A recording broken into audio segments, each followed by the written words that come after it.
Si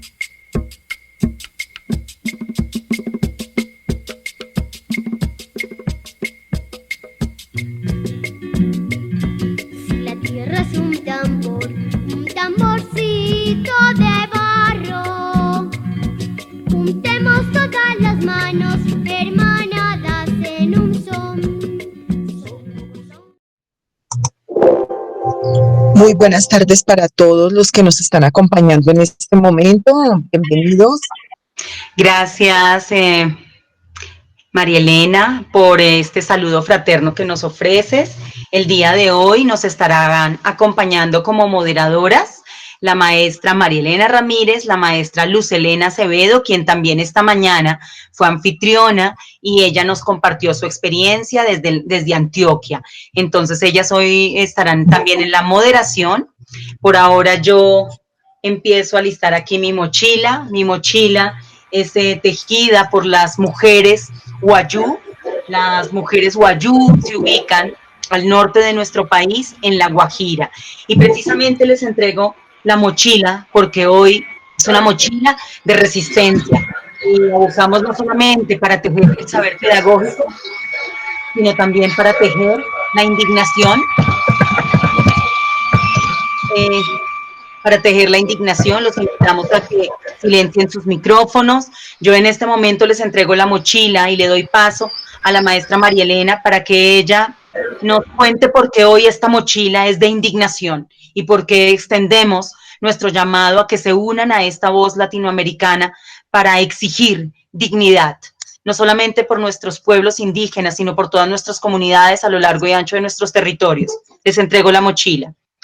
Gracias, profesora Ana, muchas gracias por entregarnos una mochila, pero hoy la llenamos de indignación, de exigencia. Los maestros hoy debemos gritar a una sola voz todas estas anormalidades que pasan con nuestros niños y nuestras niñas en los diferentes contextos en donde ellos se ubican.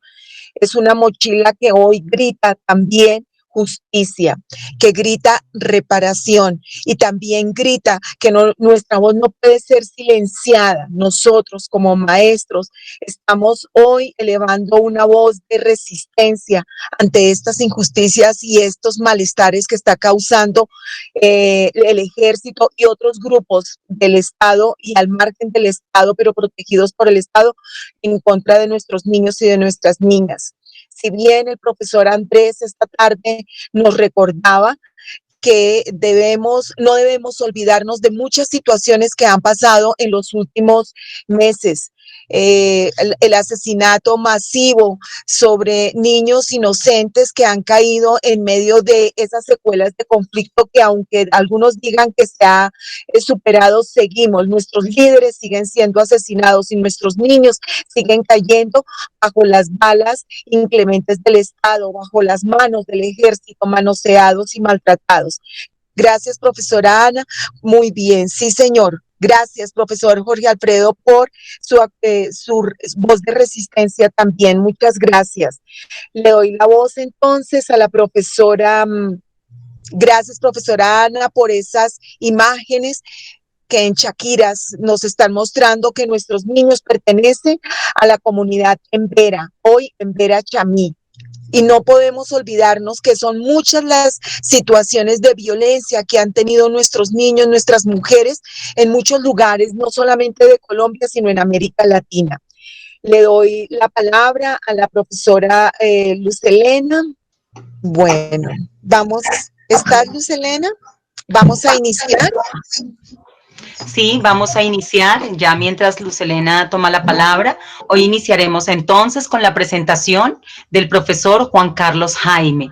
Pero antes agradecemos también esas voces latinoamericanas y nacionales que se están uniendo a este sentido de indignación. Más adelante vamos a compartir con ustedes un video que junto con otras redes, ¿no? Maestras y maestros hemos preparado. El día martes saldrá más tardar un comunicado que también las redes estamos preparando para unirnos, ¿no? Y en estos días estaremos realizando jornadas de protesta para clamar y pedir justicia, porque también es un deber como nosotros afirmarnos en nuestra condición política y así desde la protesta también estamos educando. Ahora bien, les voy a proyectar la pantalla. El profesor Juan Carlos Jaime Fajardo es un colega y amigo, trabajador también fuertemente por la pedagogía, es un colega que ha venido también reivindicando como maestro su condición política. El profesor Juan Carlos Jaime hoy nos presenta la ponencia Alternativas a la educación neoliberal, con o sin pandemia. Es maestro de sociales, doctor en educación, catedrático universitario, autor de la propuesta educativa La Comunagogía e integrante del colectivo Nuevos Maestros por la Educación. Profesor Juan Carlos Jaime, bienvenido. Bien, gracias, un saludo para los asistentes, agradecer la invitación a la Red Suiza, una hermana, en particular a la profesora Ana Bricet, gran amiga y colega. Bueno, las ideas que voy a exponer, pues espero nos sigan dando elementos para seguir conversando. Entonces, iniciamos con la primera y es lo relacionado con todo aquello que develó la pandemia. Digo develó porque no la generó y quiero mencionarlas acá en Colombia. Nos mostró unas problemáticas que tenía la escuela y que ya venía presentándose, ¿no? Entonces, una primera, todo lo que se manifestó como acoso laboral para los maestros y maestras de nuestro país, fruto de una serie de formatos, de controles que piensan más en controlar el tiempo de los maestros antes que en analizar las dinámicas educativas y pedagógicas. La violencia intrafamiliar, todas las estadísticas mostraron cómo esta pandemia en los hogares se generan unas dinámicas las cuales deben llevarnos a reflexionar sobre los procesos formativos. Y en ese orden, las prácticas patriarcales, ¿no? Como la violencia contra las niñas, y ya miramos los casos de feminicidios que se han dado en el país, muestran cómo una sociedad con unas problemáticas sociales en este orden deben ser tramitadas también en la escuela, ¿cierto? Las brechas sociales y digitales, problemas de alimentación, pero también los problemas de conectividad en el país.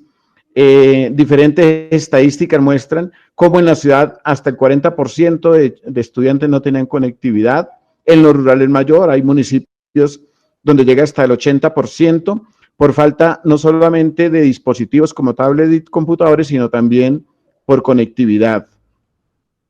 Los contenidos, muchos de ellos ajenos a la vida, que se daban en una lógica de cumplir lo planeado, muchas veces pegados a los lineamientos y estándares definidos por el ministerio, pero que nada tenían que ver con las angustias que estaban padeciendo las familias en estos momentos de pandemia.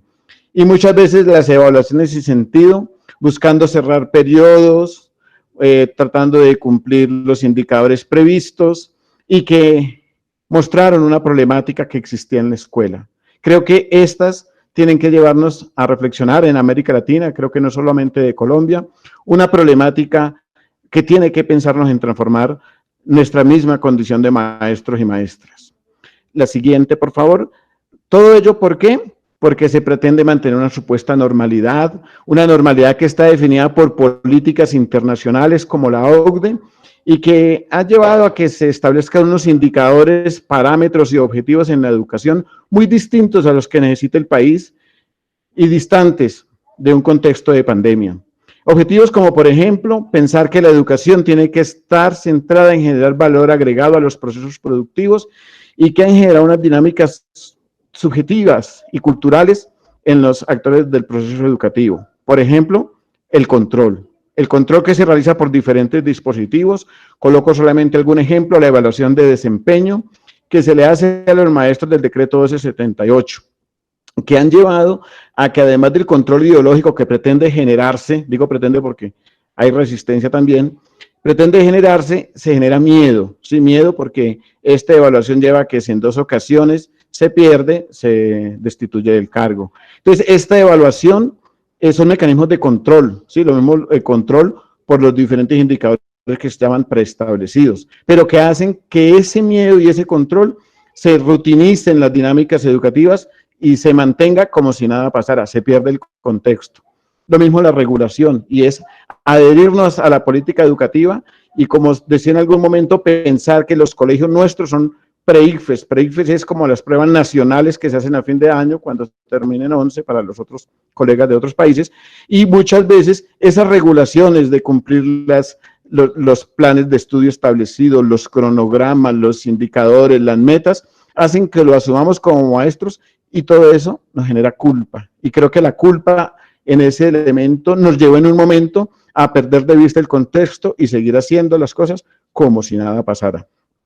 Los incentivos es una política que sintetiza la OCDE y lo propone en el documento OCDE 2016 para Colombia, donde dice: es necesario darle plata a los actores educativos para que apliquen la política. Ellos lo llaman incentivos, pero en últimas parte de una ideología pragmática, casi que mercenaria, y a raíz de esta política de incentivos se presionan los indicadores, por ejemplo, la deserción, la reprobación, las evaluaciones externas, lo que llaman ambientes escolares o ambientes de aprendizaje, con el índice sintético de calidad. Eso se hace por medio de incentivos, incluso políticas como la de jornada única se aplica por incentivos. Algunos directivos docentes la han aplicado porque se les aumenta el 25% del salario, pero insisto, es una política de la OCDE que pretende instrumentalizar tanto a directivos como a docentes. Y también todo esto se pasa o se tramita porque los gobiernos escolares, llámese consejos directivos, consejos académicos, han perdido su vigencia, o no su vigencia, sino su esencia. Recordemos que esto fue un logro de la lucha de la década del 90 del magisterio colombiano, pero hoy han sido casi que suplantados por algo que se llama equipos de gestión. Y estos equipos de gestión, que no son más que formas administrativas de la educación, pierden el horizonte pedagógico, pero en últimas terminan subordinando los consejos académicos y directivos. Es decir, necesitamos que el gobierno escolar se fortalezca. Y sobre todo, la poco o nula reflexión sobre el para qué educar. Y creo que ese es un elemento relevante a tener en cuenta. La siguiente. Entonces, la discusión en Colombia en el primer momento de la pandemia se centró en el cómo. Cómo realizar el proceso educativo. Si debe ser virtual, si por radio, por televisión, con guías en la casa. Y digamos que pues, fue la manera de empezar a resolver por lo menos el acceso o el derecho a la educación. Pero en últimas, nunca se centró la discusión en el para qué la educación. Incluso las editoriales empezaron a sacar partida en esta lógica mercantil del conocimiento, y en últimas de fondo estaba que se pretendía llevar a una instrumentalización de lo pedagógico, una instrumentalización del maestro, porque digamos que la discusión estuvo centrada y aún sigue ahí en cómo llevar a cabo lo planeado, los objetivos previstos por la OCDE. Hoy están preocupados, incluso el Banco Mundial, porque no se ha logrado generar el capital humano que la inversión extranjera tenía prevista para Colombia. El capital humano que ellos requerían está hoy en discusión, y los últimos documentos del Banco Mundial dicen: estamos preocupados por esta situación. Si bien es cierto, elementos de rendimiento académico, áreas del conocimiento que son necesarios desarrollar, se han visto afectadas por esta condición. Digamos que el énfasis sigue siendo esa lógica mercantil del conocimiento, la economía del conocimiento, como se habla hoy en el Plan de Desarrollo Distrital. Y creo que es necesario prestarle atención, o sea, más allá del cómo, seguir reflexionando del para qué. Y la siguiente, por favor, Ana. Hoy se sigue debatiendo en el cómo el regreso, ¿cierto? Seguimos en el cómo. Si por alternancia, por ejemplo, alternancia es que hoy van unos estudiantes, mañana van otros, por tutorías, que son, por ejemplo, procesos de estudiantes que bajan con bajo rendimiento académico, que asistan a la escuela, mantener la estrategia de aprender en casa. En la última orientación del ministerio dice, bueno, que asistan 10º y 11, que son los últimos grados de educación media que llamamos acá en Colombia, pero fíjense que siguen el cómo regresar. Desde el magisterio, pues se ha hecho una resistencia porque pensamos que sobre el derecho a la educación está el derecho a la vida. Incluso una encuesta que hizo el equipo de trabajo Nuevos Maestros por la Educación, con 15.000 padres y madres de familia, muestra cómo el 82% no quiere regresar al colegio porque privilegia el derecho a la vida antes que el de la educación. Entonces creo que es una discusión importante, obviamente, el cómo regresar al colegio, porque hay que hacerlo y hay que tener todas las garantías sanitarias, pero, insisto, sigue el debate de fondo, digamos, subordinado, o no se está dando los escenarios de manera más abierta, y creo que es necesario centrar, y ahí es donde voy a desarrollar el siguiente aspecto de mis ideas. La siguiente, Ana. Perdón. Entonces, acá vemos una imagen sobre el regreso, que quiero también como complementar un poco del cómo. Ahí está ese video que nos mostraron sobre el regreso a la escuela en Francia, donde los chicos están demarcados en el patio, ¿cierto? Y claro, pues se pueden mover, pero no se pueden tocar. Ahora imaginémonos cómo sería eso en el aula, ¿cierto? Con una adición. Y es que tendrían que estar mirándole la cara al profesor en filas, ¿cierto? O sea, más restringidos que en el patio. Pero una pregunta de fondo es, ¿y acaso eso no es lo que hemos hecho toda la vida? Unos chicos que no pueden, como se dice en el aula, jugar, mirarse, interactuar, porque hay unas lógicas, sí, hay excepciones, pero digamos lo dominante es unas lógicas verticales aún en el aula. 6 horas sentados, mirando al profesor, mirándole la nuca al compañero que está delante en filas, ¿cierto? Y muy restringidos por los manuales de convivencia de su comportamiento en el aula. Y creo que eso que muestra el patio, pues en el aula sería complicado en la actualidad, pero en últimas, en esencia, se ha mantenido en la escuela colombiana. Y creo que todo eso, todas las problemáticas que devela la pandemia, son las que nos tienen que llevar a una discusión más profunda del para educar. Entonces, la siguiente, Ana, por favor. Entonces, digamos que de fondo hay dos perspectivas de educación, dos perspectivas de ser humano, ¿sí?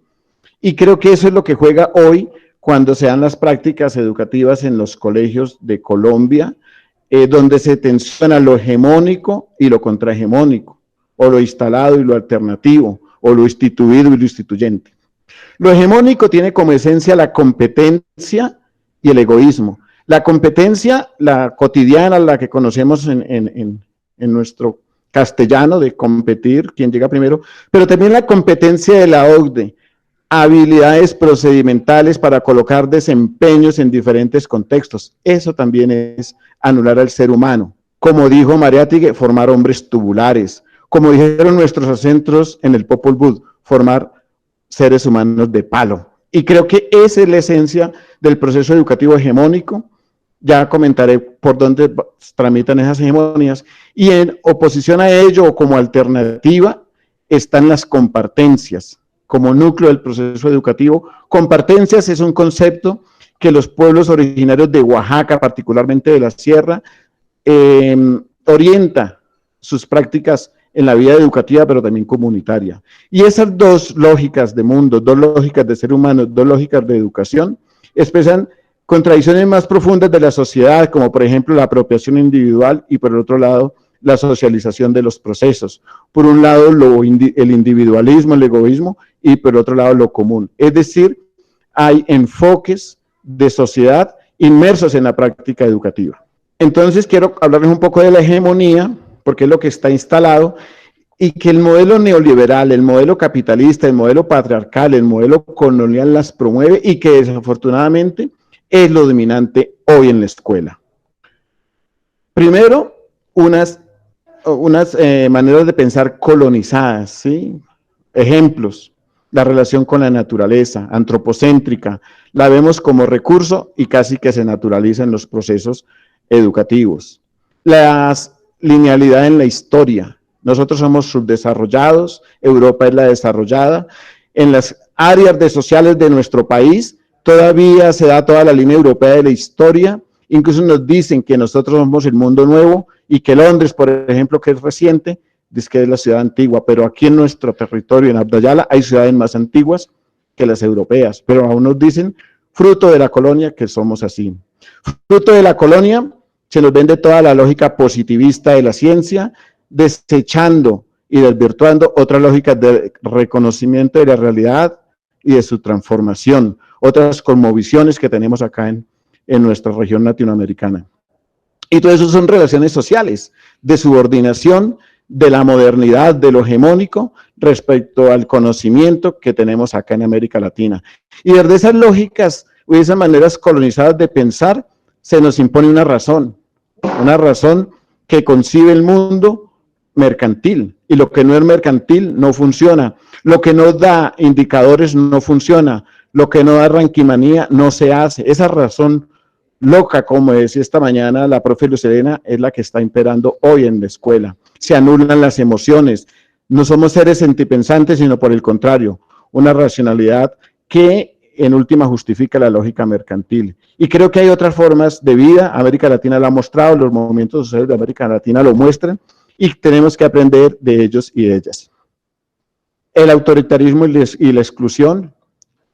En la escuela tiene más poder el rector, algo los maestros, pero nada los estudiantes.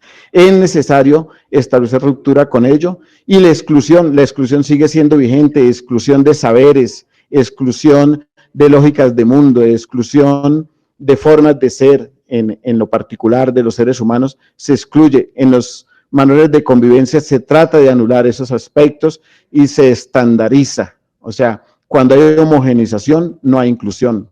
Por el contrario, o se asimila o se excluye, pero no hay posibilidad para reconocer lo diverso, y mucho menos lo diferente. Entonces, ese es otro componente de la dominación y la hegemonía cultural hoy. Por eso es tan difícil establecer procesos de inclusión política, porque desde la misma escuela se está excluyendo las ideas diversas, y se hacen comparaciones cuando un estudiante argumenta y reclama sus derechos, que parece sindicato, se estigmatiza el sindicato. Y si es algún profesor de sociales que está apoyando los procesos, dice, no le dé alas, córtesela, porque el propósito de la escuela es cortar las alas. Eso hace parte de la exclusión política y, bueno, y parte del autoritarismo respecto a las formas de pensar. El aislamiento de la escuela y la fragmentación escolar es otro elemento que juega hoy. La meritocracia lleva a ello. La meritocracia es quién da codazos, quién sobresale. En el terreno físico, nuestras escuelas están enmalladas, están con muros. Las problemáticas del territorio no se llevan a los currículos, simplemente si se llevan es para adaptarse, pero son ajenos a la dinámica curricular. Casi estas problemáticas que se trabajen en la escuela hoy, no se evalúan solamente matemáticas, ciencias, bilingüismo, todo lo que da competencia laboral y ciudadana, pero esas otras realidades se excluyen. El territorio está excluido hoy de la escuela. Y eso nos lleva indudablemente a la indiferencia social. Fíjese la cantidad de asesinatos de líderes sociales que hay en el país, y la escuela como tal no ha asumido esa problemática como suya, ¿sí? En algunas áreas se tocan los temas, y desde el sindicato se han hecho movilizaciones en defensa de la vida, pero es necesario que desde los proyectos educativos institucionales no haya indiferencia social ante el asesinato de estos líderes y lideresas, los feminicidios. Fíjense toda la problemática que nos está mostrando la actualidad hoy, y todas las problemáticas sociales, ambientales que tenemos. Eso no se evalúa, y por eso eso no se cuestiona o no se incorpora en las discusiones de los procesos pedagógicos de los colegios. Entonces es necesario esa indiferencia social que nos quita las emociones. Como decía hoy la profe Lucelena, esos niveles de proximidad se nos están acortando, y por eso casi que terminamos es en el egoísmo. Lo que me duele a mí es lo que hay que tramitar, pero lo que le duele al otro no se tiene en cuenta. Y profundización del patriarcado es otro elemento que en la escuela se da, desafortunadamente. Hay resistencias, sí las hay, pero miremos toda la propuesta de familia que tiene el Plan de Desarrollo de Santos, miremos toda la discusión que hubo sobre lo que llamaban la ideología de género. Es una lógica de imponer unas normas heteropatriarcales, de dar unos roles a las mujeres y a los hombres, de incluso en la cotidianidad, el patio de los colegios es más de los niños que de las niñas, y eso no se cuestiona. Entonces, el patriarcado es otro elemento por donde circula la hegemonía. Y como se dice, a raíz de todo esto que está pasando con nuestra niña en Vera, y como dice la canción chilena, el Estado es un macho violador, y eso hay que cuestionarlo, y es un macho violador no solamente de nuestras mujeres, sino también de nuestra madre tierra. Mire lo que está sucediendo con el fracking, y es necesario que hoy toda la sociedad colombiana, la sociedad latinoamericana, empecemos a construir la contrahegemonía. La siguiente. Entonces, afortunadamente hay alternativas en América Latina, muchas. El buen vivir, los caracoles con los zapatistas, educaciones propias de los indígenas, pedagogías críticas, educación popular, pedagogía de las resistencias, pedagogías de coloniales, pedagogías de la corridas, como en el caso del Cauca, por allá en Galíndez. Hay muchas formas de resistencia y creo que eso es lo valioso. Es decir, hoy la escuela, a pesar de la hegemonía, es un escenario en disputa y eso es la posibilidad. Ahí tenemos un escenario de posibilidad. Quiero hablarles hoy de la comunagogía. La comunagogía es una propuesta que hemos venido construyendo con maestros y maestras de Bogotá que hacen parte de los maestros por la educación, particularmente en la comisión comunagógica, que parte de sintetizar unas experiencias en Cauca y en Oaxaca, en México, y que hemos tratado de llevarla hoy al aula regular. Y pensamos que es necesario potenciar estas apuestas alternativas, en tanto que tenemos todos los días 8 millones de niños y niñas a quienes estamos desarrollando procesos formativos. La comunagogía, para que sea fácil el vocablo, en vez de pedagogía, en vez de comunagogía, lógicas en común. Quiere decir educación en, con y para la comunidad. Tiene un centro, como ya les dije, un corazón, que son las compartencias. Y sobre esas compartencias dinamizar nuevas relaciones sociales que apuesten a lo común y que hagan un trayecto en ruptura con la hegemonía establecida.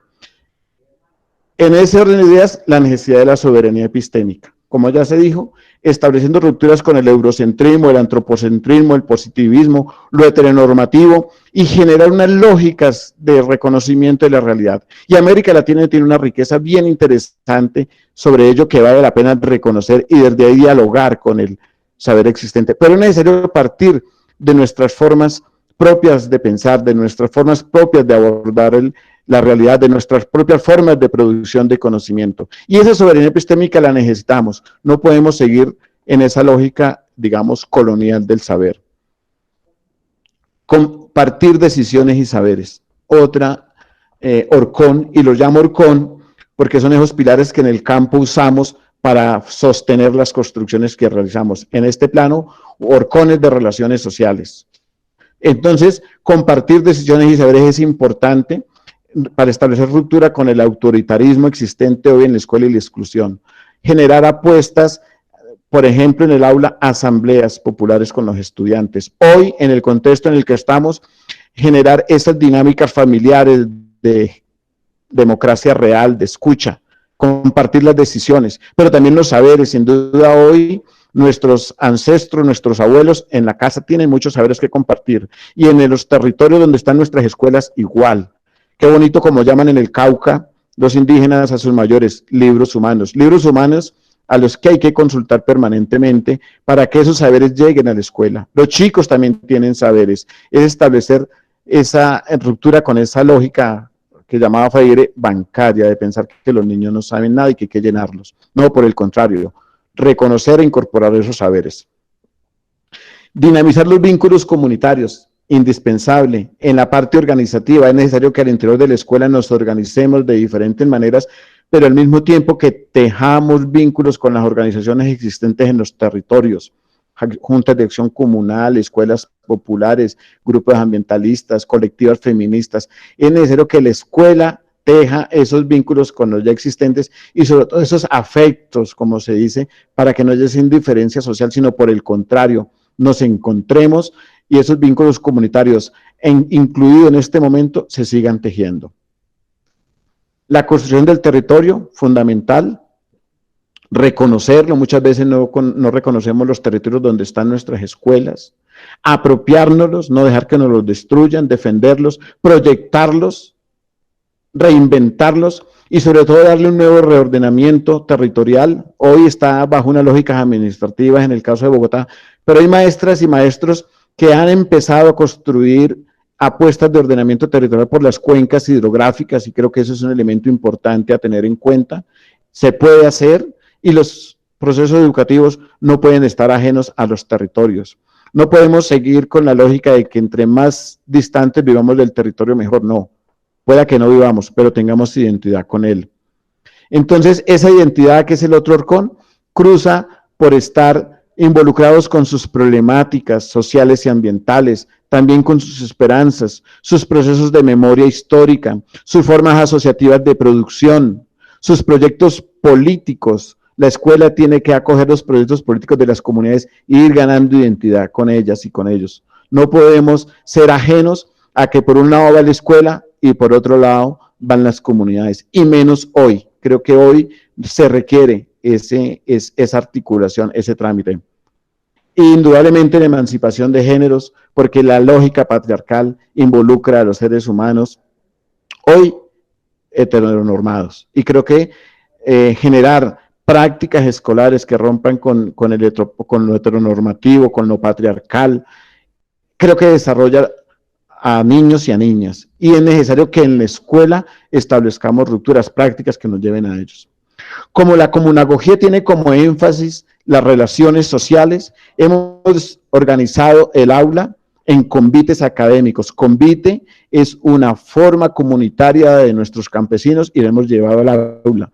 El convite, además de arreglar el camino, la escuela o hacer la vivienda del vecino, lo fundamental son esas lógicas comunitarias que se van tejiendo. Los convites han asumido esas relaciones sociales comunitarias hoy en los colegios en donde los estamos desarrollando.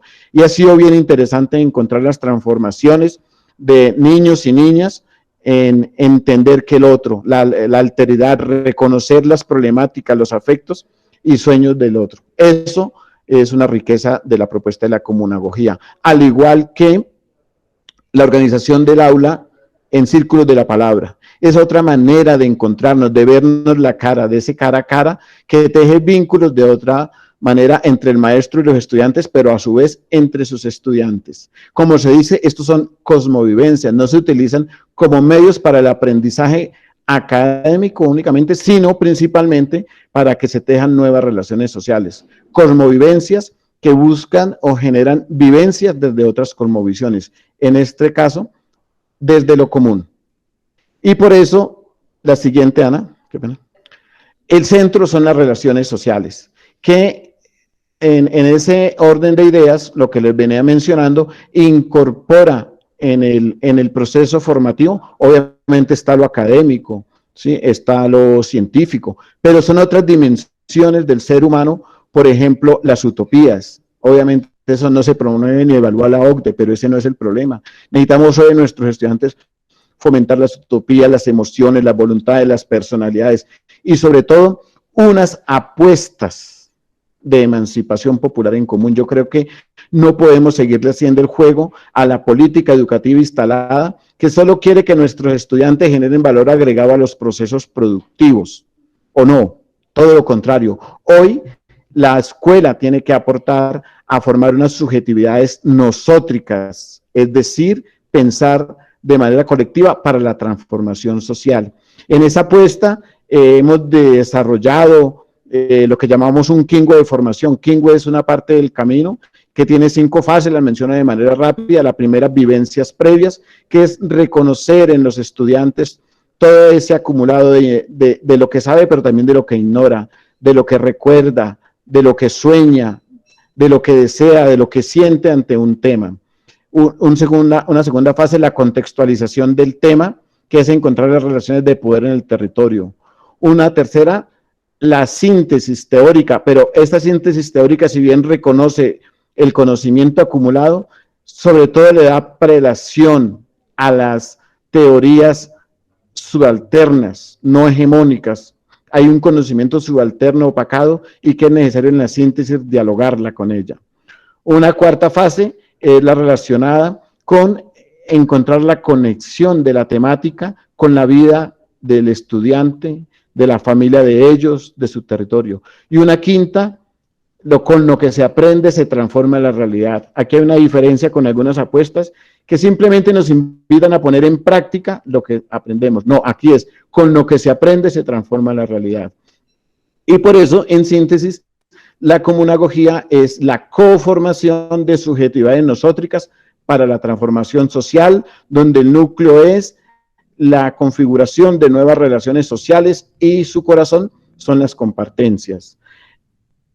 dejo hasta ahí en relación con la comunagogía para pasar a unas conclusiones. Quienes estén interesadas e interesados en Internet, lo poco que se ha producido, buscan comunagogía, y con la profe Ana Briceda, en caso de querer profundizar, desarrollaríamos el tema. Finalmente, Ana, la siguiente, conclusiones. Entonces, independientemente del contexto familiar o en la escuela, ¿cierto? La escuela tiene que aportar a resolver los problemas sociales que la pandemia evidenció. A mí me parece esto fundamental, o sea, porque no podemos escondernos en qué es el contexto familiar. Al contrario, yo creo que el contexto familiar debe ser la base, o es la base hoy del proceso educativo, y problemas como, por ejemplo, la soberanía alimentaria, problemas sanitarios, problemas tecnológicos, problemas, como ya vimos, sociales y brechas digitales, problemas de falta de democracia, porque hoy en nuestro país se profundiza la lógica fascista del Estado, los problemas del feminicidio. O sea, la escuela tiene que entrar a resolver y aportar, obviamente, a resolver estos problemas. No podemos ser indiferentes ante ellos.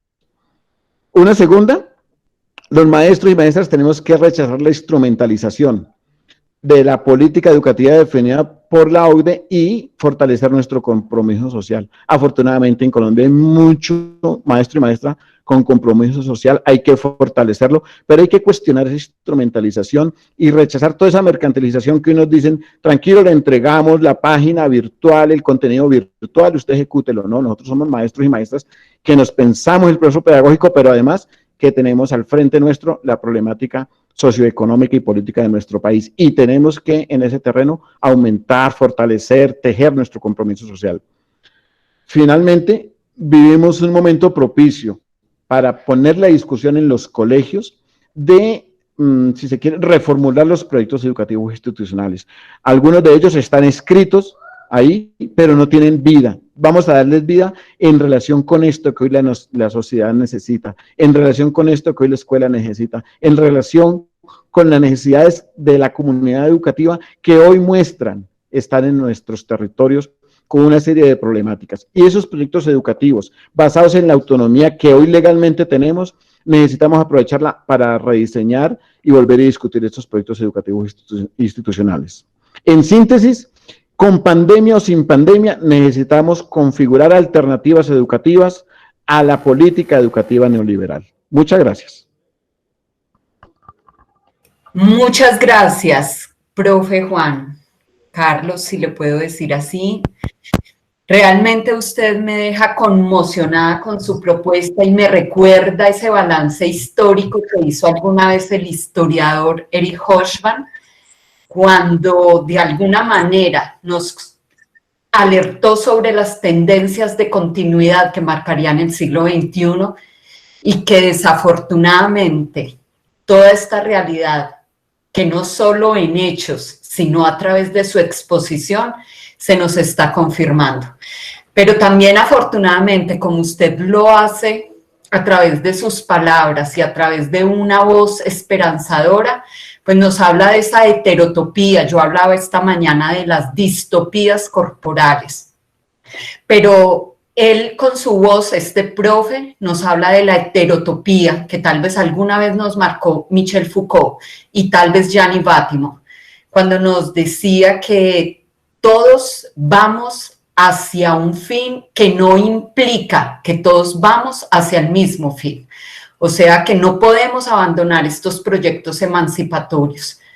Y obviamente tenemos que recordar, como en algún momento lo dijo el viejo Kant, tal vez antes de morir, exigir a la educación solo un fin, lo demás sobraría.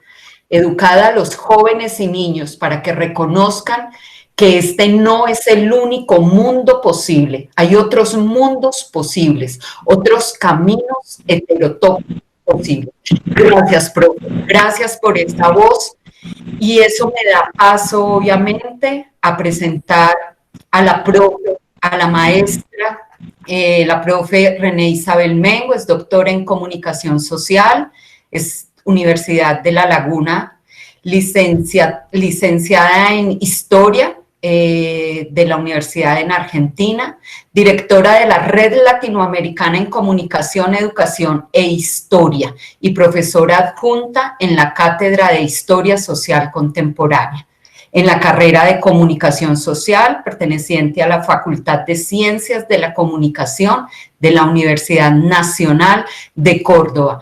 Profe, bienvenida a este escenario y estamos para escucharla. Tome la mochila, tome la palabra.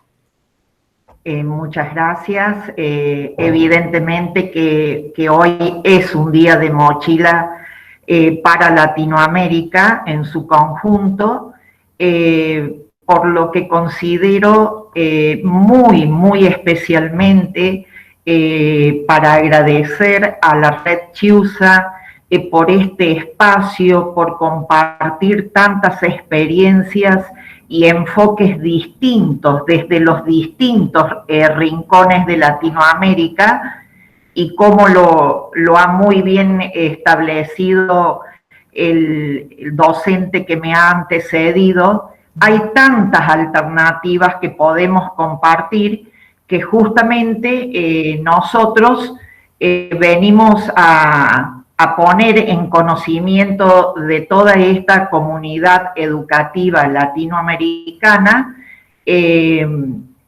esta red latinoamericana llamada COMEDI, que vamos a ir desilvando en el transcurso de la exposición, en qué consiste, cómo la estamos poniendo en funcionamiento. Se llama COMEDI porque es una red que hace interactuar 3 áreas disciplinares de las ciencias sociales, como lo son la comunicación, la educación y la historia. Pero eso no significa que se quede simplemente en estas 3 áreas disciplinares, sino que busca permanentemente retroalimentarse con las demás disciplinas de las ciencias sociales.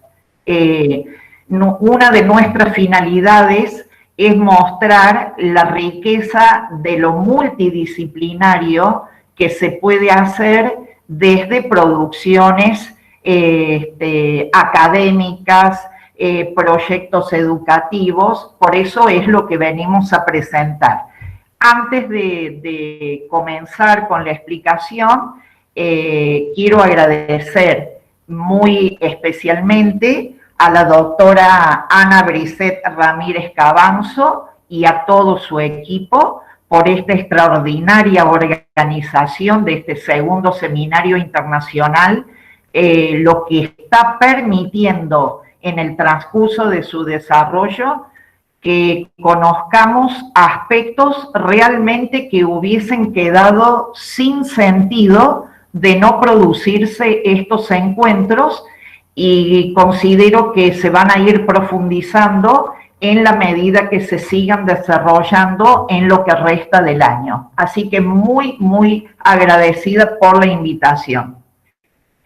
Pasamos a la segunda diapositiva.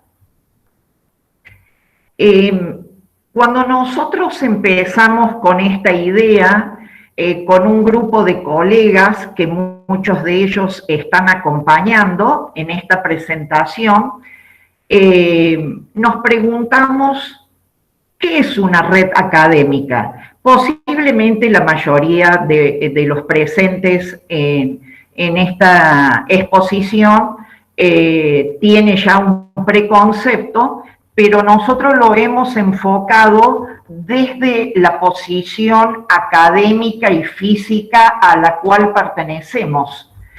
La red COMEDI considera que para su funcionamiento debe considerarse como un espacio virtual y físico, más virtual que físico, de encuentros para la discusión, producción y circulación del conocimiento. Eso ha sido el motivo inicial de este camino que hemos empezado a recorrer: la circulación del conocimiento actualizado.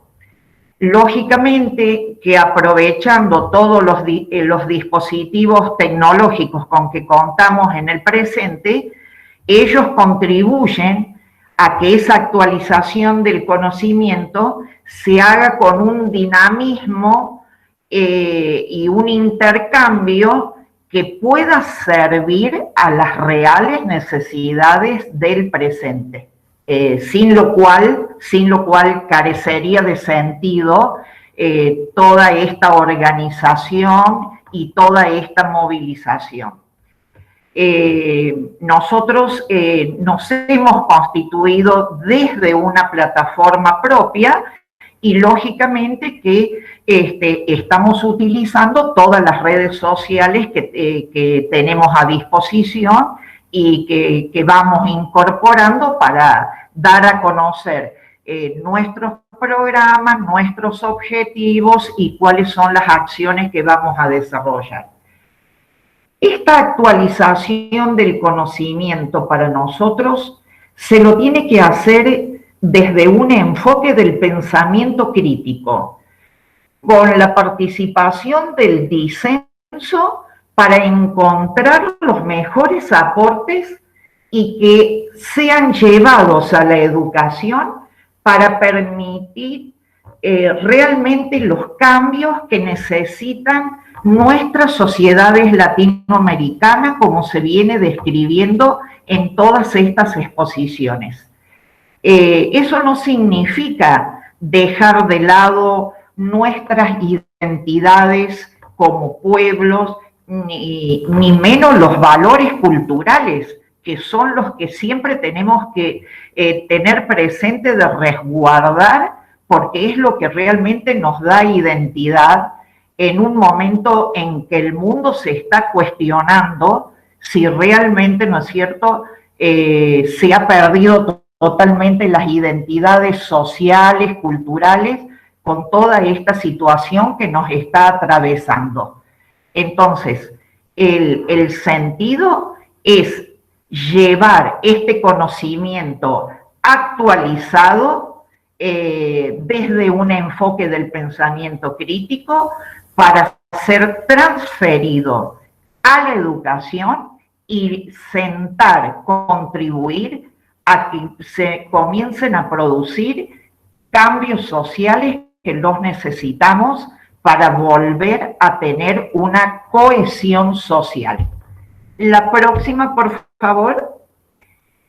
Todo esto que estamos planteando y de las necesidades de construir grupos de intercambios, lógicamente que no puede salir del contexto presente, sin el cual no podemos, si no lo entendemos, no podemos conocer ni diagnosticar para preparar cuáles son las transformaciones necesarias.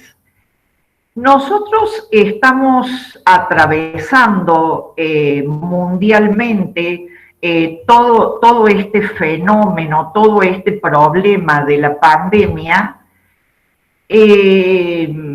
y ha expuesto, como lo ha dicho el colega anterior, como se lo ha planteado en las exposiciones de la mañana, que necesitamos cambios de paradigmas. Venimos de paradigmas, si se quieren, extremadamente materializados, con, digamos, un agravio a la naturaleza, una sobreexplotación de los recursos naturales, sobreproducción de materias primas. Todo eso en parte es producido por el conocimiento y la tecnología. El paradigma que nosotros tenemos que tener presente, y que es un poco lo que sustenta todo nuestro proyecto, es que el conocimiento tiene que servir como herramienta central para mejorar lo social. Si nosotros no apuntamos a eso, no vamos a comenzar a ver las necesarias transformaciones a las que tenemos que apuntar como sociedad planetaria. Entonces, salir de esa lógica extremadamente materializada para considerar el conocimiento como capital, pero en el sentido más noble de la palabra. El conocimiento para estar preparado, para adecuarme a las necesidades de la sociedad de la que formo parte. Ese es el verdadero sentido del conocimiento como capital, no en el sentido como se hacía referencia anteriormente, ¿no es cierto?, desde esa lógica extremadamente neoliberal. Este siglo XXI en particular, esta década que estamos comenzando, que para algunos la llaman la cuarta revolución industrial, la revolución 4.0, se caracteriza por el conocimiento, control y manejo de datos, la famosa Big Data. Es lo que nosotros tenemos que entender, que a partir de ellos hace que la información se convierta en poder. En esa sobreabundancia de datos y de información, nosotros tenemos que producir los medios para hacer que la educación pueda obtener la mejor calidad de esa información más que de la cantidad. A eso tenemos que apuntar. Y fundamentalmente, este presente nos tiene que hacer reflexionar sobre las demandas reales que se necesitan, que posiblemente, como lo dijo el colega anterior, haya que dar un giro muy, muy profundo para poder adaptarse a este presente, más a partir de este particular año 2020. La próxima, por favor. Bien, ¿cuál es el origen de este proyecto?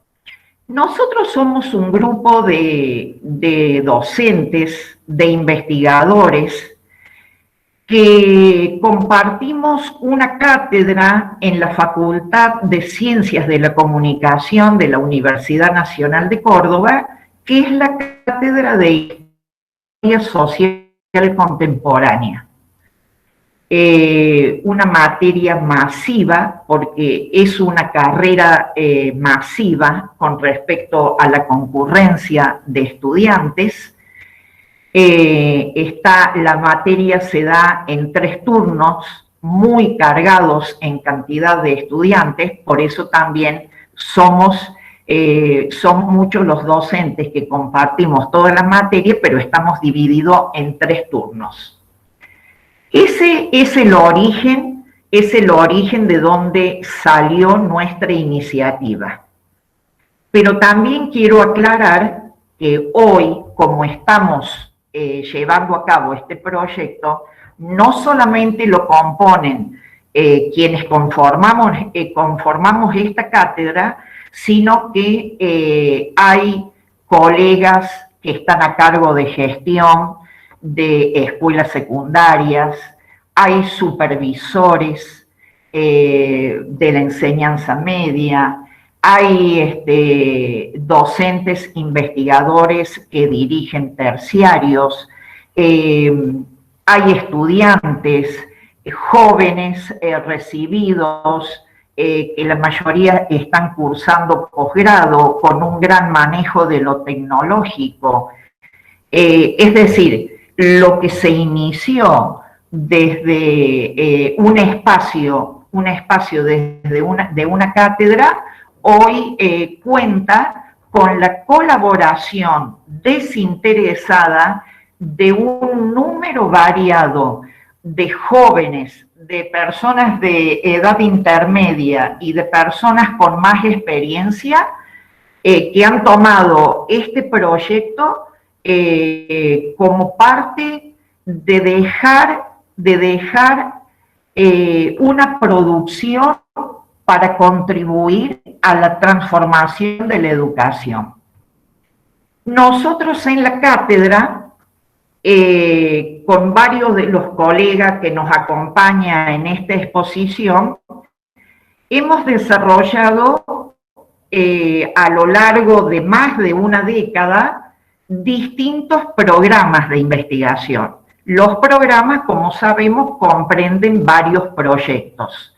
El programa actual es el que se titula Abordajes desde la transversalidad científica, comunicación, educación e historia en procesos latinoamericanos contemporáneos y recientes. ¿Por qué insistimos en comunicación, educación e historia? Porque en los 4 proyectos que comprenden este programa, cada uno de quienes dirigimos los proyectos le damos un enfoque para que justamente se profundice la identidad del nombre de la red, que es Comedy. ¿Podemos pasar a la próxima diapositiva? Bien, acá están los 4 proyectos de investigación que dirige cada docente, que un poco le da la razón de ser y la identidad al nombre de la red Comedy. Por ejemplo, el primer proyecto, la década neoliberal en Latinoamérica, el lugar de los medios gráficos ante las reformas en la educación superior, lo dirijo, en este caso yo. Por eso cuando habló el colega anterior, cuando empezó la exposición, encontré tantas similitudes en la caracterización de esa década, de donde comienzan todos estos programas neoliberales, porque hemos partido justamente, ¿no es cierto?, de la década de los 90, donde se dan todas estas reformas educativas en general, pero nosotros le enfocamos desde la educación superior. Quiero dejar aclarado que este proyecto se enfoca desde un punto de vista de proceso histórico.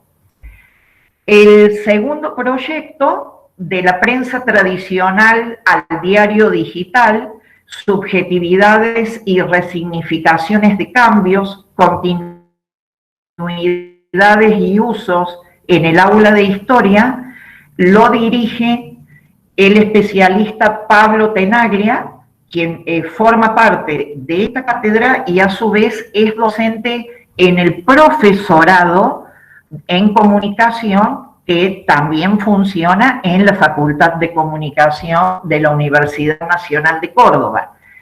En su proyecto, evidentemente, como está anclado, más relacionado con el profesorado, ahí estaría el enfoque desde la educación. El tercer proyecto, Estado de las Políticas de Comunicación en Argentina, reconstrucción de las ideas en torno a la comunicación como derecho desde estudiantes y docentes de la Facultad de Ciencias de la Comunicación, UNC, en la historia reciente, 2013-2018, lo dirige la doctora Marilina Lanís y su enfoque justamente es desde los procesos de comunicación.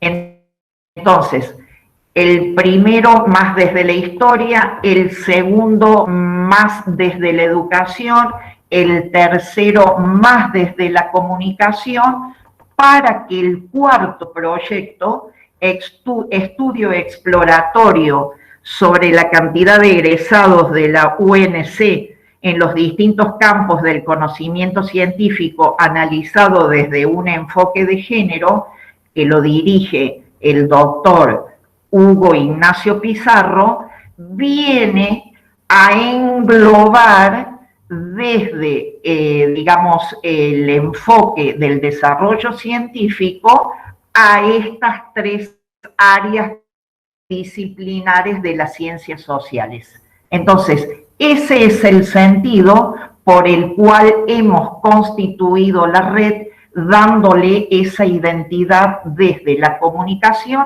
la educación y la historia, siempre desde el punto de vista de la investigación. Otra diapositiva, por favor. Como objetivos de la red hemos seleccionado para esta exposición los que consideramos como muy relevantes, ya que los mismos se encuentran en los documentos básicos de constitución, que es el acta de creación y la fundamentación. Consideramos que dentro de los objetivos prioritarios a desarrollar, como se dijo anteriormente, tiene que ser la promoción para la actualización y circulación del conocimiento desde las áreas disciplinares, comunicación, educación e historia, pero a su vez atendiendo a la interrelación que existe entre las mismas. Desde ese punto de partida, aspiramos también a intercambiar experiencias significativas y prácticas relevantes con las particularidades de cada una de las tres disciplinas que integran esta red latinoamericana. Todo ello apunta a publicar las diferentes producciones en beneficio de la comunidad académica local y externa para lograr una retroalimentación del conocimiento entre sus miembros. Es lo que planteábamos al comienzo en relación al concepto de una red. Tiene que ser dinámica, de intercambio, superadora, que permita dar respuesta a problemáticas, a discusiones, y eso se lograría estableciendo lazos de cooperación interinstitucional e interdisciplinario para promover tendencias innovadoras, superadoras, que hacen falta más que nunca a partir de este presente. Esos son como objetivos muy seleccionados. Evidentemente no nos podemos quedar en estos únicos, sino que por una cuestión de respeto al tiempo los hemos seleccionado como los principales. Otra diapositiva, por favor. Bien. ¿Cómo se ha organizado la red Comedi? En primer lugar, hemos logrado el aval de nuestra institución a la que pertenecemos, que es la Facultad de Ciencias de la Comunicación de la Universidad Nacional de Córdoba, el año pasado, por una resolución expresa al respecto. Nosotros estamos constituidos como una entidad sin fines de lucro. Es decir, que nosotros no tenemos membresías. Lo que tenemos son asociados, integrantes de la red. Al no tener membresía, el requisito para asociarse es que se tenga la expresa intención de formar parte de un proyecto, de presentar un proyecto, de formar parte de un equipo de investigación, de presentar artículos en la revista, presentar ponencias en el Congreso, que está previsto para el año 2022, se ha tenido que cambiar todas las fechas por toda esta situación que estamos atravesando. Por lo tanto, para constituirnos como una entidad sin fines de lucro, se está gestionando la personería jurídica en la institución oficial de la provincia de Córdoba, que se denomina Inspecciones Jurídicas. Tenemos el expediente iniciado y el comienzo de la pandemia nos detuvo este trámite y otros como son la solicitud de avales a las otras universidades que están acá en la ciudad de Córdoba. Por ejemplo, hemos solicitado el aval académico a la Universidad Católica, lo íbamos a solicitar a la Universidad Provincial de Córdoba, lo estamos solicitando a la Universidad Tecnológica, Facultad Regional Córdoba, pero sabemos que todos estos trámites han quedado congelados momentáneamente. Y nuestra organización básicamente se compone de un comité ejecutivo de 8 personas, donde somos los que gestionamos toda la parte documental, trámites y de documentación. Luego hay un comité académico que lo componen investigadores, académicos, siempre de las 3 áreas constitutivas de la red, y tratamos de que sean representantes de los distintos países latinoamericanos.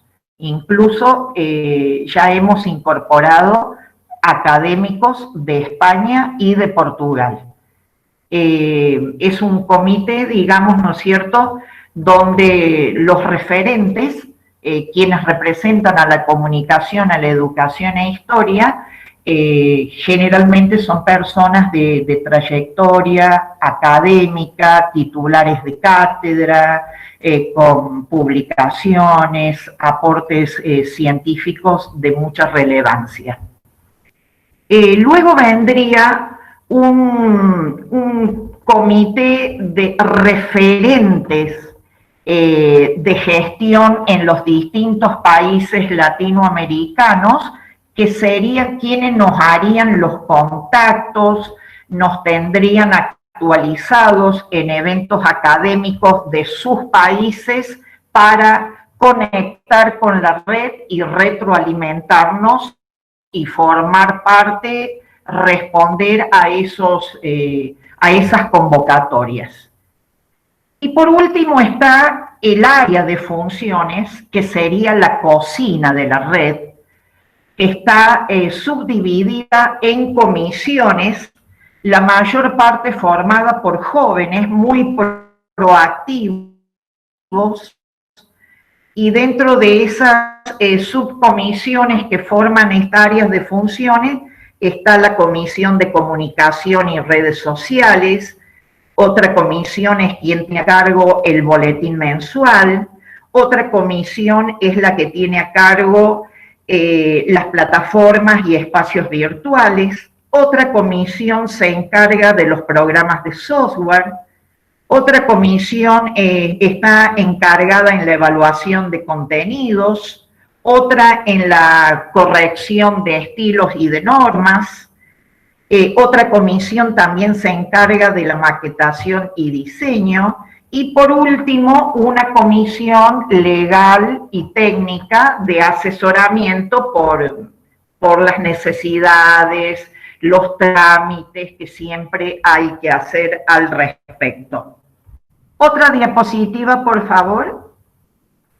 Las líneas de acción que nosotros hemos delineado, es decir, todo lo que tenemos programado para llevar a cabo, son las siguientes.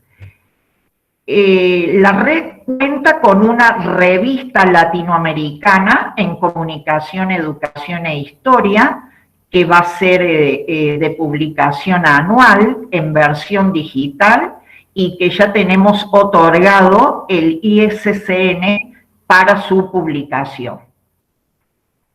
También vamos a llevar a cabo congresos que, como les dije anteriormente, se ha corrido hacia el 2022 y va a tener una funcionalidad bianual. Los programas de investigación, que ha sido nuestro punto de partida, eso los vamos a ir renovando permanentemente en temáticas, en integrantes, tanto como los proyectos de investigación. Tenemos proyectos de extensión, convenios de cooperación. Por ejemplo, está en vigencia un convenio con la Universidad Federal de Minas Gerais. Tenemos proyectos de formación continua, proyectos en auspiciar y dar a conocer el valor que cumplen y llevan a cabo los de las distintas instituciones educativas que forman la red. Y por último, publicaciones. Los docentes iniciales de estos proyectos tenemos varios libros publicados, y a partir de ahora tenemos digamos, ¿no es cierto?, la proyección de profundizar estas publicaciones, donde la cantidad de miembros va a ser también uno de los insumos en que nosotros nos motivamos para seguir incentivando toda la línea de publicaciones. Otra diapositiva, por favor.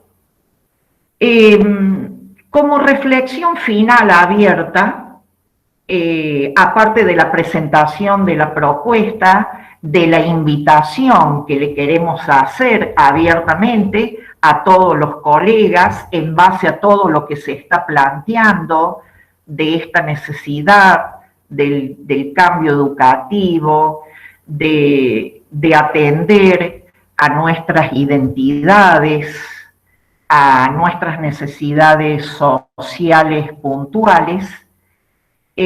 Para nosotros el trabajo colaborativo enriquece, mejora y aporta nuevos enfoques. Ese es un poco el sentido de trabajar en una red. Por otra parte, las redes permiten un intercambio facilitado por las tecnologías del presente. Si hay algo que tenemos que aprovechar, es esta posibilidad, como lo que estamos vivenciando en este momento.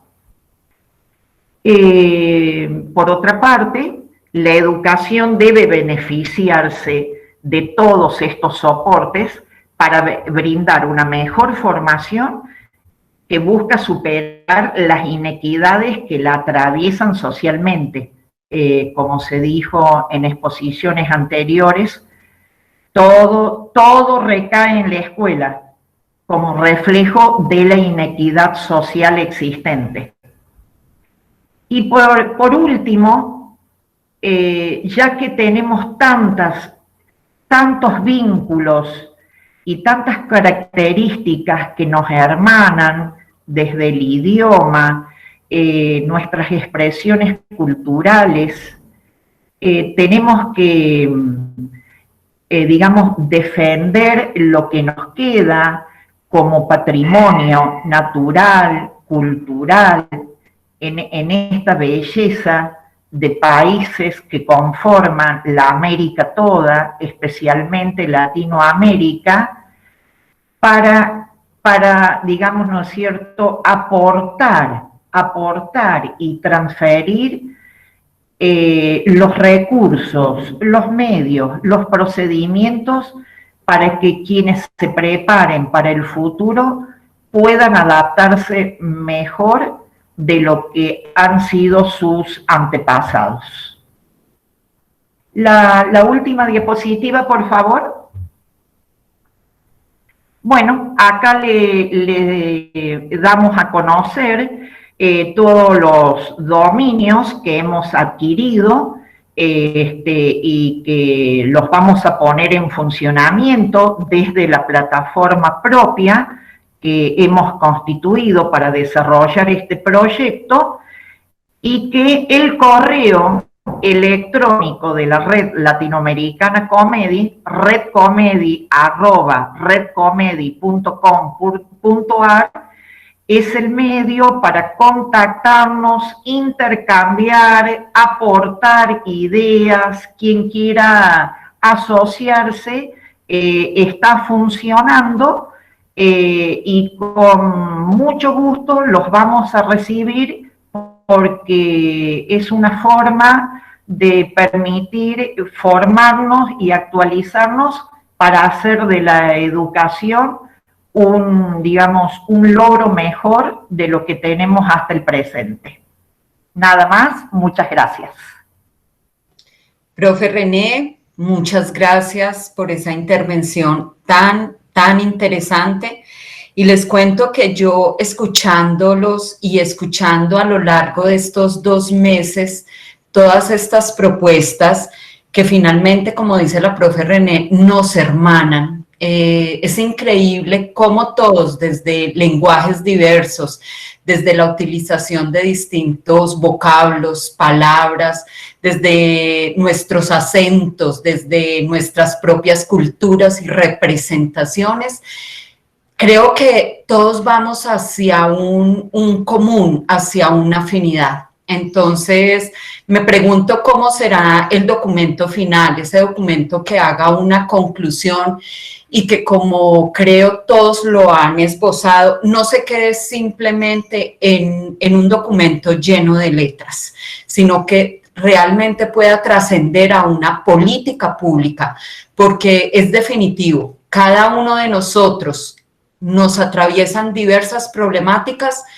que a la larga son afines, pero cada uno tiene un contexto distinto y no podemos o no debemos o no es justo seguir permitiendo que vengan misiones extranjeras a solucionar problemas tan propios, problemas que además la respuesta está en los mismos maestros, esos que día a día enfrentan este tipo de situaciones, pero resulta que tienen que ser una misión extranjera la que venga a solucionarlo.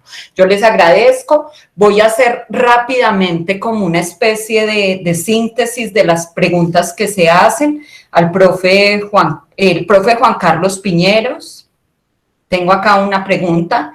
Él dice, ¿es posible que falte propiciar en la escuela escenarios para trabajar en equipo? Dice él. Luego, fotos compartidas, así veo su presentación. Dice, ya hay profes implementándola como una agonía. Supongo que está preguntada para el profe Juan Carlos.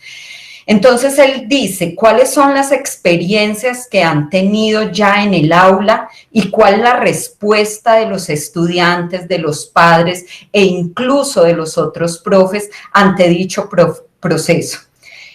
También tenemos otra pregunta, las estoy intentando sintetizar en una primera ronda. El profe Aldemar Macías Tamayo también le pregunta al profe Juan Carlos.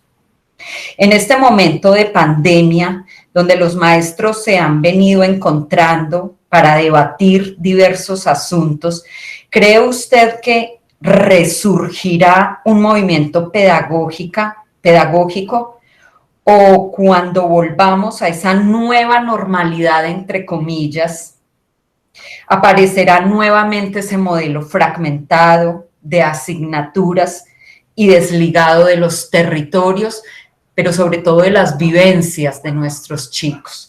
Quisiera esa primera ronda y pasamos a una segunda ronda para el cierre.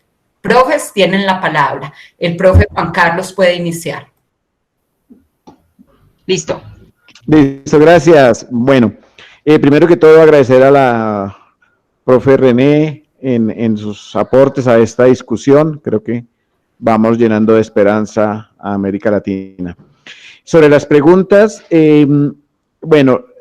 sí, se han desarrollado varias experiencias en colegios de Bogotá, más o menos unos 9 en 3 localidades, donde la comunagogía orienta las prácticas de estos maestros y maestras, particularmente en Ciudad Bolívar, Bosa y Puente Aranda. La respuesta de los estudiantes ha sido, la verdad, hermosa. Hay algunos testimonios en internet que vale la pena de pronto conocerlos, pero es bien interesante, muy rica. Los maestros que la han asumido, totalmente enriquecido su quehacer como maestros y maestras por las dinámicas que se generan en el aula, pero sobre todo la potencia que se evidencia en ellos como maestros y en los estudiantes. Y los padres de familia, donde se ha logrado articular, también ha sido bastante interesante la acogida, porque es recuperar un actor como son los padres de familia en el proceso educativo. Es decir, ha sido muy rica la experiencia, dificultades indudablemente hay, y una de ellas es poder establecer rupturas con toda la tradición formativa, administrativa que tiene la educación, pero sí se puede, es decir, es un trayecto que se van dando, que nos va dejando ricas experiencias. E indudablemente esto tiene que aportar al fortalecimiento del movimiento pedagógico, y aspiramos y esperamos que todos estos eventos que se están desarrollando sean la base organizativa para que una vez, entre comillas, volvamos a la normalidad, como dice el profe Aldemar, se continúe y no volvamos a caer en la rutina que la pandemia devela, que es una educación ajena, distante a nuestras problemáticas, a nuestros sueños, a nuestras utopías. Entonces, considero que en tanto, como decía en el chat el profe Luis Aux, en tanto nos sigamos enredando, este movimiento pedagógico sacará una buena partida de esta situación, y creo que eso es lo fundamental. Decirles que todas las propuestas emancipadoras en este contexto nos ha llevado a reinventarnos. Por ejemplo, hoy pues están promoviendo los convites familiares para que el proceso formativo se dé en familia y desde ir tejiendo esos vínculos. No se había previsto, pero son las nuevas riquezas que nos deja la situación, pues aún a pesar de estar en situaciones adversas, no dejaremos de ser sujetos políticos en estos procesos, digamos, educativos, pero también de aspiración de emancipación popular en común, como dice la propuesta. Básicamente diría eso. La invitación, finalmente, a quienes quieran conocer un poco más la propuesta, a que nos visiten por internet. Hay un correo que se llama comunagogía en Gmail, la comunagogía @gmail.com, y qué interesante pudiera ser constituir también redes de comunagogos y comunagogas en diferentes partes de América Latina. Creo que eso aportaría un poco más al desarrollo de estos sueños colectivos. Muchas gracias. Bueno, yo aquí leyendo el chat, que les cuento que es una cantidad de información, uno trata de retenerla toda, pues tengo que decirle a la profe René que tiene bastantes felicitaciones por ese proceso que ella nos muestra.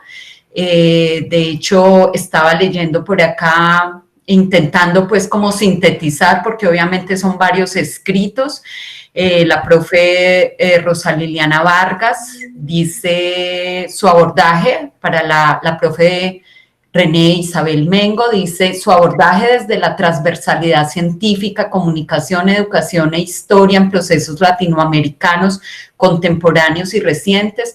Es un espacio de actualización, discusión. Lo que pasa es que tengo que estar mirando si activé el micrófono, vayas. Producción y circulación del conocimiento, siendo clave en la complejidad de las sociedades, de la sociedad actual, siendo el trabajo colaborativo y en red claves en el intercambio que nos enriquece como sociedad. Saludos cordiales, felicitaciones, profe, por su ponencia.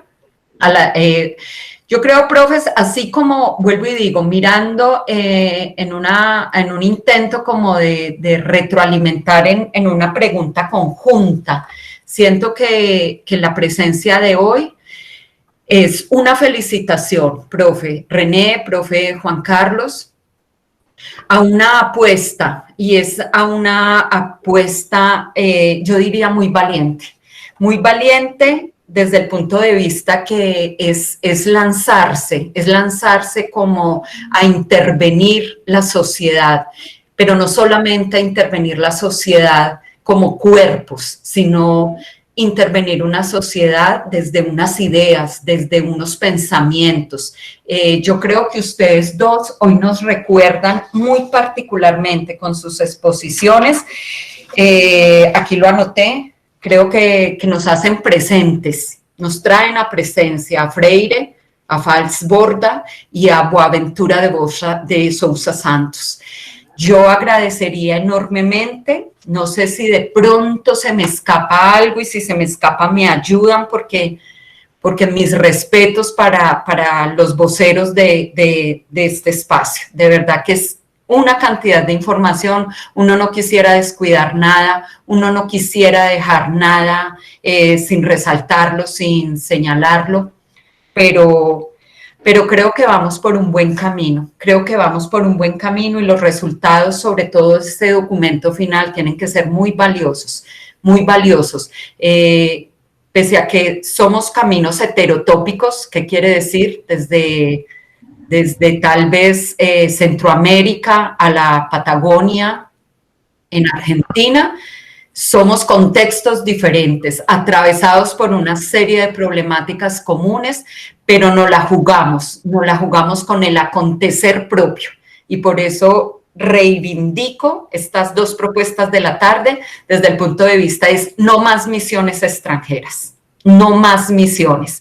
Creo que hay materia prima suficiente y este encuentro nos lo está demostrando para que empecemos realmente a intervenir nuestros contextos desde nuestro propio saber, desde nuestro sentipensar. Un agradecimiento, le voy a dar la mochila al profe Bustos y repito, si se me escapa algo, Ana Brisset me ayuda, pero me siento maravillada y me siento realmente conmocionada con este trabajo. Gracias, profes. Muchas gracias. Buenas noches a todos y todas, ¿me escuchan? Sí, Andrés, Sí, señor. te estamos escuchando claramente. No estamos escuchando. Bueno, entonces vamos a hacer lo mismo que en la mañana, enviar el link al chat.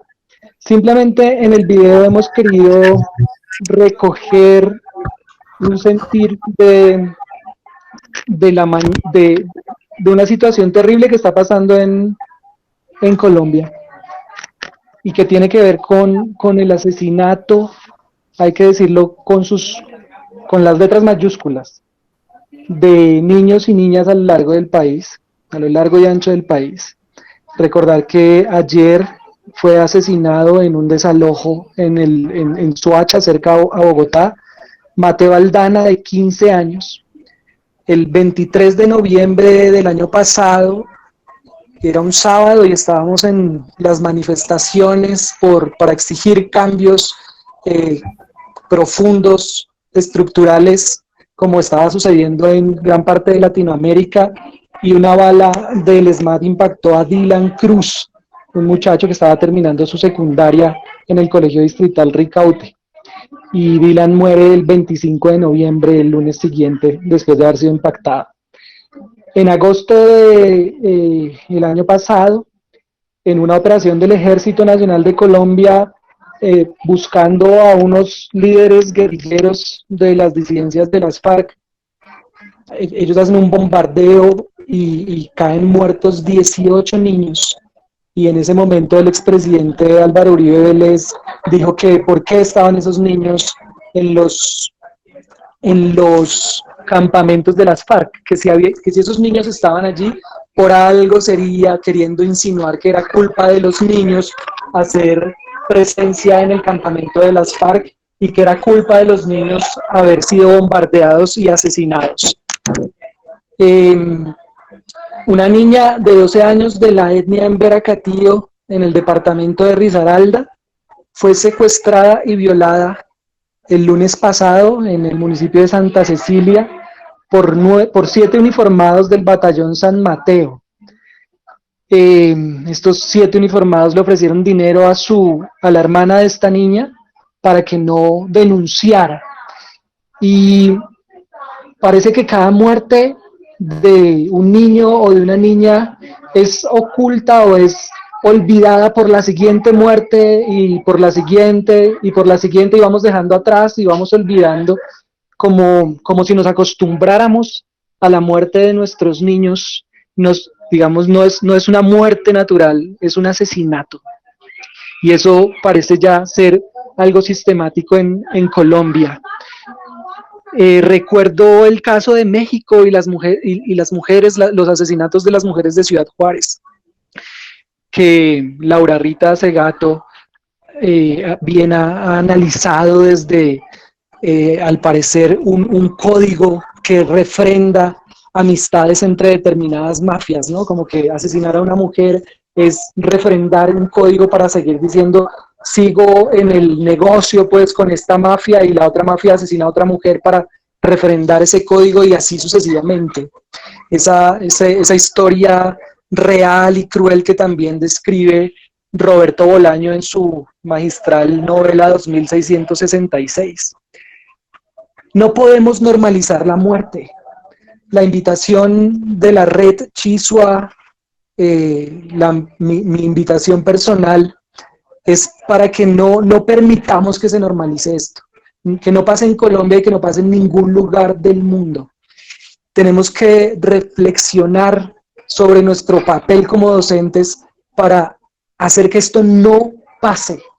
Y creo que es fundamental evitar la normalización de estas situaciones. Tenemos que denunciarlo, tenemos que sentar nuestras voces de protesta, tenemos que educar para vivir en paz, para formar unas comunidades más armónicas que no acepten estas violencias, unas comunidades también más capaces de ser transgresoras y de no someterse fácilmente a estos poderes que nos pretenden llevar a la normalidad la muerte y el olvido y la desmemoria. Simplemente quería hacer esa invitación, no dejar pasar por alto esta situación y mandarles un abrazo latinoamericano con todo el aprecio, con todo el cariño desde Colombia, a todos, a todas, a los ponentes de hoy. Muchas gracias por compartir con nosotros y bueno, un abrazo latinoamericano y no dejemos que esto pase y que se normalice. Entregamos entonces la mochila para que sigan dando por toda Latinoamérica, para construir estos diálogos latinoamericanos. Muchas gracias por estar en el seminario. Andrés, muchísimas gracias por tu invitación. También ahora le entrego la mochila al profesor Alfonso Celis, quien nos va a hacer un comentario también de cierre. Alfonso, va la mochila. Buenas tardes para todas y todos. Un saludo fraterno y latinoamericano desde este esfuerzo que está haciendo la red Chisua de juntarnos, conjuntarnos, tejernos, visibilizarnos en esta propuesta y en estas apuestas de ser maestros y maestras para esta América Latina. Es una invitación muy cordial que es esta invitación al Foro de Educación Rural en Antioquia FEDERA, realidad de desafíos de la educación rural en Antioquia, el martes próximo a las 4 de la tarde, pero esta hace parte de otra red, del Seminario Latinoamericano de Educación Rural, que desde la red Chisua estamos impulsando. Ya tuvimos la semana pasada desde la montaña de Guerrero, para dentro de 15 días tenemos a los maestros de Argentina, y entonces así estamos tejiendo y conjuntándonos en esta red, cordialmente invitados, porque estamos precisamente en ese desafío y en esos retos para fundamentar nuestra realidad muy latinoamericana, muy desde estas epistemologías del sur. Cordialmente invitados todas y todos para esto y la gran difusión, para que tengamos en estos que son esfuerzos que estamos haciendo desde las redes de maestros investigadores que hacen investigación en las escuelas y sus comunidades, como la red Chisua y la red iberoamericana. Muchísimas gracias, Anita.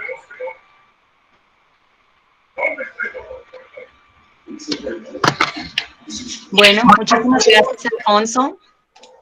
Para todos los colegas y las colegas que nos acompañan, muchísimas gracias. Juan Carlos, tienes la palabra para que hagas un cierre, no solamente desde esta propuesta de la comunagogía, sino también para que tú puedas hacer este comentario, y te entrego la mochila, Juan Carlos, para llenarla de comunagogías, de comunagogos, ¿no? Por la memoria, por la exigencia de la justicia, la paz para nuestras comunidades. Va la mochila, Juan Carlos.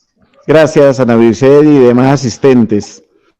Sí, yo creo que estamos en un contexto político, en Colombia particularmente, que requiere la unión, el tejer todos estos procesos pedagógicos, educativos, alternativos, porque indudablemente estamos viendo cómo el Estado, el gobierno actual, viene avasallando las comunidades, los derechos de los pueblos, fortaleciendo su lógica fascista, concentrando el poder en el Ejecutivo. Y creo que eso nos exige seguir tejiéndonos para apostarle a la transformación social. Y en esto la educación juega un papel fundamental. Quienes estamos aquí hacemos parte de la esperanza de este pueblo colombiano. No solamente quedarnos en la denuncia que es necesaria y justa por lo que está pasando con nuestros líderes, las lideresas, nuestras mujeres, nuestra naturaleza, todos los escenarios sociales, políticos y económicos que están siendo avasallados, sino que además de esa denuncia, construir, generar un trayecto, porque como se decía, otra Colombia es posible, otro mundo es posible, y entonces estos seminarios, estos encuentros hacen parte de ese camino. Muchas gracias por su atención y reiterar la gratitud por la invitación. Gracias, Juan Carlos. Gracias, Juan Carlos. También para comentarles que a raíz de este seminario y de estos diálogos se han generado otras inquietudes, ¿no? Nosotros los maestros, los que estamos aquí, ¿cierto? Como pedagogos y pedagogas de a pie, nos caracteriza la inquietud, la creatividad social, la creatividad pedagógica. Y pues así como lo planteó Alfonso, derivó de este seminario otro lugar para el encuentro, y fue el espacio que se está consolidando en la coordinación de Andrés, de Alfonso, de Víctor desde México y de otros colegas que nos acompañan, el seminario internacional por la educación rural en Latinoamérica, pero asimismo se vienen consolidando otros espacios. Entonces, próximamente les estaremos contando, se está consolidando el escenario para desarrollar también una discusión académica, pedagógica, desde la experticia de los y las maestras, desde sus territorios y sus experiencias alrededor de las pedagogías del cuerpo, ¿no? De esas pedagogías de la corporeidad. Pero también, por otro lado, se está consolidando un espacio también muy interesante para pensar qué está sucediendo con las ciencias, las matemáticas, la física, ¿no? La propuesta del STEM, que es una propuesta que viene de otras latitudes y varios colegas la adoptan, acá los ministerios la implementan, pero también sabemos que hay colegas que desarrollan experiencias propias para generar estos procesos de pensamiento que no solamente se ligan a las ciencias, las matemáticas, la ingeniería, sino que además se conectan con la historia, con el pensamiento crítico, con la memoria histórica. Entonces también próximamente les estaremos contando de ello para que nos puedan acompañar. Luz Helena, estás compartiendo entonces la pantalla para ver si a través tuyo podemos escuchar el video y con esto cerramos. Sí. Okay. Vale. En este momento lo están viendo. ¿Ven el texto? Así es. Bueno, entonces vamos a tratar de darle, a ver si se escucha. Gracias, Luz Helena. Justicia, justicia, justicia, justicia. Como mujer, madre, maestra y formadora de maestros, exijo justicia restaurativa. Perdón. Territorial para con las niñas de nuestro país. Por lugares dignos y seguros donde nuestros niños puedan jugar, reír y disfrutar. ¡Los niños! Y los profesores. ¡Exigimos Justicia. No podemos normalizar los abusos de poder. Guaque Tejidos en Red dice no a la violencia sexual infantil. Justicia.